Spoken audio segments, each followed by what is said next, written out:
Hello all, welcome to class today में आपका स्वागत है। आज हम बात करेंगे कि सीटेट क्यों इतना इम्पोर्टेंट है और सीटेट में इतने ज़्यादा बच्चे क्यों फेल हो जाते हैं, इतना हाई फेलियर रेट क्यों है। तो सीटेट जैसा कि आपको मालूम है सेंट्रल टीचर एलिजिबिलिटी टेस्ट है, इसको सीबीएसई कंडक्ट करता है। सीटेट को हम कह सकते हैं the gateway to your dream of becoming a teacher, आपके शिक्षक बनने के सपने का प्रवेश द्वार। क्यों प्रवेश द्वार कहते हैं? क्योंकि टीचर बनने के लिए आपको डीएलएड या बीएड करना होता है। डीएलएड को कई जगह डीएड भी बोलते हैं। तो डीएलएड या बीएड करना है और साथ में आपको सीटेट क्वालिफाई करना है, राइट। तो दोनों ही इक्वली इम्पोर्टेंट है। डीएलएड या बीएड आपने नहीं किया है तो भी आप टीचर नहीं बन सकते, और डीएलएड या बीएड आपने कर लिया लेकिन सीटेट क्वालिफाई नहीं है तो भी आप टीचर नहीं बन सकते। तो दोनों इक्वली इम्पोर्टेंट है। जितना इम्पोर्टेंट डीएलएड बीएड करना है उतना इम्पोर्टेंट सीटेट क्वालिफाई करना है। अब पिछले कुछ एग्ज़ाम का हम रिजल्ट्स देख लेते हैं, इससे पता चल जाएगा कि सीटेट में कितना फेलियर रेट रहता है, कितने बच्चे अपीयर होते हैं, कितना पास होते हैं, कितना फेल होते हैं। तो जैसा कि हमें मालूम है कि सीटेट जो है साल में 2 बार, एक दिसंबर जनवरी के आसपास और एक जून जुलाई के आसपास कंडक्ट किया जाता है सीबीएसई द्वारा। तो जुलाई 2023 के हम देख लेते हैं, जो है पेपर 1 में लगभग 15 लाख बच्चे रजिस्टर्ड हुए, जिसमें से 12 लाख के आसपास अपीयर हुए, 2,98,000 के आसपास पास हुए। मतलब कि 25% पास हुए और 75% फेल हो गए।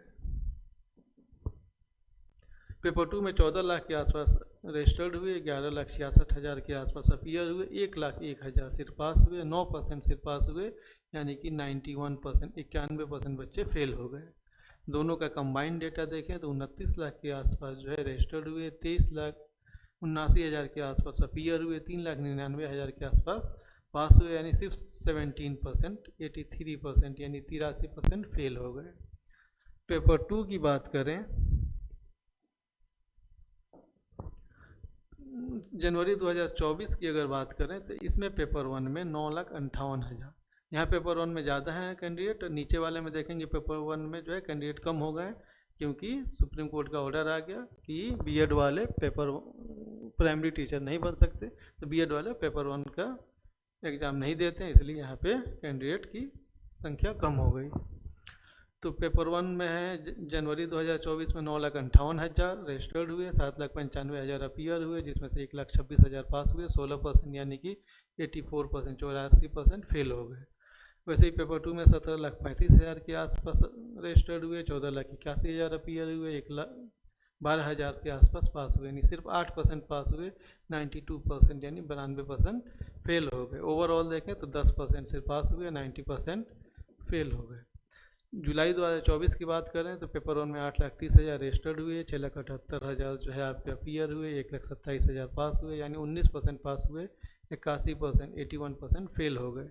पेपर 2 की बात करें तो 16,99,000 के करीब आपके जो हैं ये रजिस्टर्ड हुए, 14 लाख के आसपास अपीयर हुए, 2,39,000 पास हुए, यानी सिर्फ 17% पास हुए, 83% फेल हो गए।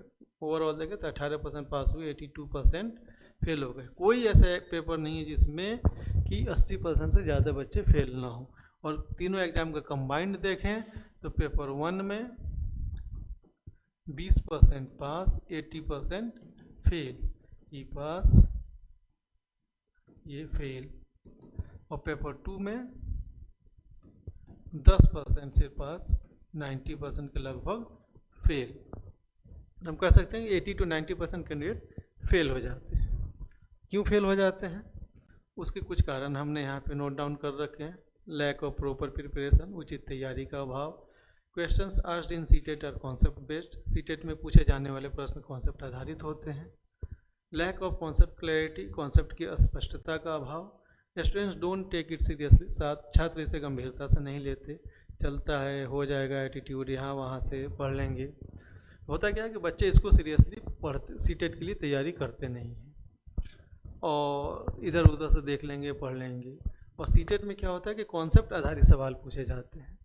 तो कॉन्सेप्ट आधारित सवाल में अगर कॉन्सेप्ट क्लियर नहीं है तो आप फंस जाएंगे। ऑप्शन जो होते हैं वो कन्फ्यूजिंग होते हैं, कॉन्सेप्ट क्लियर नहीं है तो आप उसमें गलती कर देंगे और फंस जाएंगे। और ज़्यादातर बच्चों को आप देखेंगे कि 2 नंबर से रह गया, 4 नंबर से रह गया, 10 नंबर से रह गया, इसी के आसपास रहते हैं क्योंकि क्वेश्चन जो है कॉन्सेप्ट आधारित है। कुछ तो इजी होते हैं, किसी भी एग्जाम में जाइए तो लगभग 25% आपका इजी होता है, 25% आपका मॉडरेट होता है, न इजी न मुश्किल। 25% जो है आपका देखने मॉडरेट होता है, लेकिन वो होता है ट्रिकी होता है, कन्फ्यूजिंग होता है, ट्रिकी बोलिए उसे। और बाकी के 25% आपका डिफ़िकल्ट होता है, राइट। जरूरी नहीं है 25-25 हो, लगभग कम ज़्यादा भी हो सकता है, मगर हर तरह के क्वेश्चन होते हैं। कुछ इजी होते हैं, कुछ मॉडरेट होते हैं, कुछ ट्रिकी होते हैं, कुछ मुश्किल होते हैं।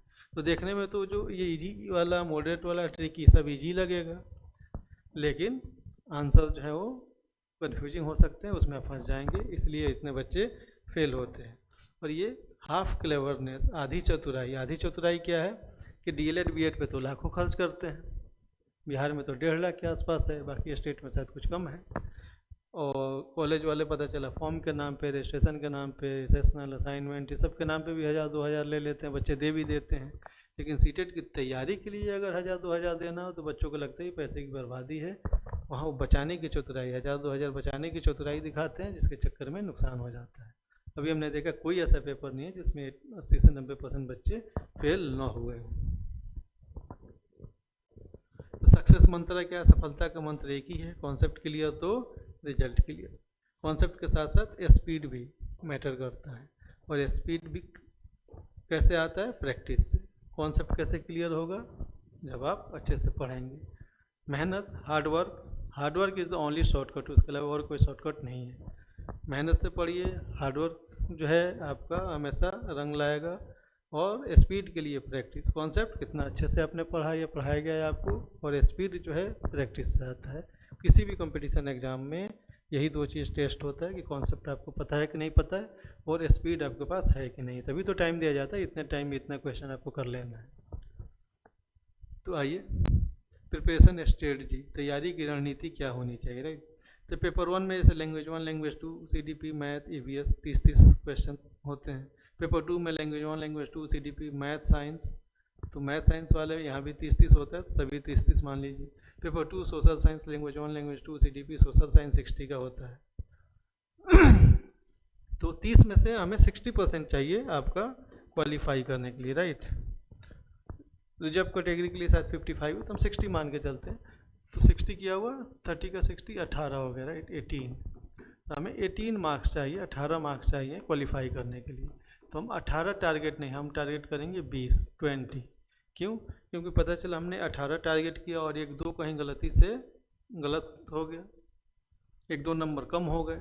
कई बार होता है आते हुए आदमी गलत कर देता है, तो 1-2 नंबर कम हो गए, पता चला हम कि डेंजर जोन में आ गए। तो सेफर साइड 20 टारगेट करते हैं, 1-2 अगर कम गलत भी हो गया, 1-2 कम भी आए, तो भी हम सेफ जोन में रहें। तो 20 हर सब्जेक्ट में हमें लगभग लाना है, किसी में कम आए तो किसी में ज़्यादा लाना पड़ेगा। तो वो देखेंगे कौन सा आपका स्ट्रॉन्ग है, कौन सा वीक है। जो वीक है उसमें कितना आ सकता है, यानी 18-20 से कितना कम है, तो किसी और में उतना ज़्यादा आ रहा है कि नहीं, तब तो पास हो पाएंगे ना। वो बैलेंस होना चाहिए, नहीं तो नहीं हो पाएंगे। तो लैंग्वेज बहुत ज़्यादा स्कोरिंग नहीं होता है, अनलेस एंड अनटिल कोई बहुत ही एक्सेप्शनल हो किसी लैंग्वेज में, लैंग्वेज बहुत ज़्यादा स्कोरिंग नहीं होता है। ऐसा भी नहीं है कि मगर आप पास ना हो, 18-20 नंबर ना आए, 18-20 आ सकता है, लेकिन आप चाहें कि 25-30 में 30 या 25 से ऊपर आए तो वो मुश्किल होता है। तो इसको पास भर के ही मान के चलिए कि 18-20 के आस ही आ सकता है। जैसे मैं बात करूँ तो मेरी वाइफ भी जो है एक छोटे से टाउन से जो है उसने स्कूलिंग की थी, फिर उसने सर गवर्नमेंट स्कूल से, उसके बाद में जो है गवर्नमेंट कॉलेज में एडमिशन लेके ग्रेजुएशन किया था। फिर हम लॉकडाउन में 2020 में घर गए, तो मैंने उसका डीएलएड में एडमिशन करा दिया 20-22 सेशन में। तो 2022 के अंत तक जो है डीएलएड कंप्लीट हो गया। फिर 2022 दिसंबर वाले में सीटेट दिया उसने। मैथ उसका पहले से पूरा था स्कूल टाइम से, फिर बाद में आर्ट्स ले लिया था 10th बाद, तो ऐसे ही मैथ नहीं पढ़ना था उसमें। तो मुझे डर था कि मैथ में ही जो है पता चले दिक्कत होगी, तो मैथ मैंने पढ़ा दिया। तो लैंग्वेज 1, लैंग्वेज 2 उसने हिंदी और उर्दू लिया था। जब पेपर दे के आई तो बोली कि उर्दू बहुत अच्छा गया, सबसे अच्छे मार्क्स उर्दू में आएंगे। मैं कहा 20-20 मान लेते। नहीं 20 क्यों, 29 तो एकदम सही है, कम से कम 28 तो आएंगे ही आएंगे। जब रिजल्ट आया तो सबसे कम उर्दू में, शायद 18, दोनों लैंग्वेज में उर्दू हिंदी 18-19 के आसपास थे। लकीली मैथ ठीक रहा, 95 96 आ गया, वो क्वालिफाई हो गया। उसके बाद TRE 1 आ गया BPSC वाला। TRE 1 में तो लैंग्वेज भी, उसके अलावा social science, math, reasoning, science सब पढ़ना था। तो मैंने कहा मैथ रीजनिंग साइंस पढ़ा देता हूँ। मैं मैथ पढ़ा रहा था, एक दिन डांट दिया तो उसने मुझसे पढ़ना छोड़ दिया। रिजल्ट आया तो 3 नंबर से TRE 1 में अटक गया, फेल। फेल फेल नहीं मतलब कि कट ऑफ से नीचे, तो 3 नंबर। और उसके बाद में फिर TRE 2 आया थोड़े दिन के बाद, तो फिर उसमें मैंने पढ़ाया, TRE 2 क्लियर हो गया, अभी वो टीचर है। तो खैर मैं ये बता रहा था कि लैंग्वेज में बहुत ज़्यादा आप मान के नहीं चलिए, पासिंग भर के ही मान के चलिए कि 18-20 आ जाएंगे। तो आप स्कोर कहाँ कर सकते हैं पेपर 1 में? CDP और EVS, राइट। मैथ जिसको आता है तो बहुत स्कोरिंग है, नहीं आता है तो बहुत मुश्किल भी है। CDP ईजी है और स्कोरिंग है, लेकिन थोड़ा इसमें कॉमन सेंस, आप अपना दिमाग खोल के रखिए, कॉमन सेंस अप्लाई कीजिए और थोड़ा पढ़ लीजिए, कॉन्सेप्ट उसका समझ लीजिए, तो ये ईजी है और स्कोरिंग है। मैथ जो है जिसको आता है बहुत ही ईजी और स्कोरिंग है, नहीं है। कोई भी सब्जेक्ट आता है तो ईजी लगता है, नहीं आता तो मुश्किल है, मैथ खासकर। क्योंकि बाकी में क्या है कि आप चलिए नहीं भी आता, थोड़ा दिन पढ़ के कुछ कर लेंगे। अगर मैथ नहीं आता, आप चाहेंगे थोड़ा दिन, तो हफ्ता महीना दिन पढ़ के हम कर ले तो नहीं होगा। तो मैथ जो है आपका ईजी का ईजी है। ये पता चला कि स्कोरिंग है, 30 में 30 भी ला सकते हैं, 25 से ऊपर भी ला सकते हैं। तो किसी, मान लीजिए आपका डूब रहा है या लैंग्वेज डूब रहा है, तो इसको बचा भी सकता है। और अगर पता चला आपका पुअर है, 30 में से 10 आ गए, 8 आ गए, 12 आ गए, तो पता चला जो किसी में अच्छा भी गया उसको डुबा दिया, उसको डुबो दिया। तो लेकिन ऐसा भी नहीं है, मैथ अगर 2-3 महीने 4 महीना प्रैक्टिस करें तो बड़े आसानी से कर सकते हैं आप क्लियर। क्योंकि पेपर 1 तो बहुत ईजी होता है, और चूँकि क्लास 1 to 5 पढ़ाना रहता है तो उसी हिसाब से डिफ़िकल्टी लेवल रहता है। पेपर 2 जो है क्लास 6 एंड अबव के लिए है, तो यहाँ डिफ़िकल्टी लेवल थोड़ा मुश्किल होता है। सोशल साइंस का भी जो है पेपर 2 जो है उसी जिस हिसाब से आपका पढ़ाना है उसी हिसाब से डिफ़िकल्टी लेवल रहता है। तो टाइम है अभी 3-4 महीना। मैथ अच्छे जिसका मगर अच्छा है वो तो अच्छी बात है, और पढ़ ले तो और अच्छा आ जाएगा। कि दूसरे सब्जेक्ट में अगर कम भी हुआ तो बैलेंस हो जाएगा, मेकअप हो जाएगा। जिसको नहीं भी आता है, पुअर है, वो भी 3-4 महीना पढ़ ले तो इतना तो हो ही जाएगा कि मैथ जो है आपका क्वालिफाई भर का आ जाए, 18-20 के करीब आ जाए। तो कम से कम वो ये डर नहीं रहेगा कि मैथ डुबा सकता है, राइट। तो DLED BEd पे लाखों खर्च किया, लेकिन सीटेट नहीं, तो सब बेकार। बात तो सही है। अगर सीटेट DLED BEd कर भी लिया हमने और सीटेट नहीं क्लियर है तो हम टीचर नहीं बन सकते। तो क्या किया जाए भाई?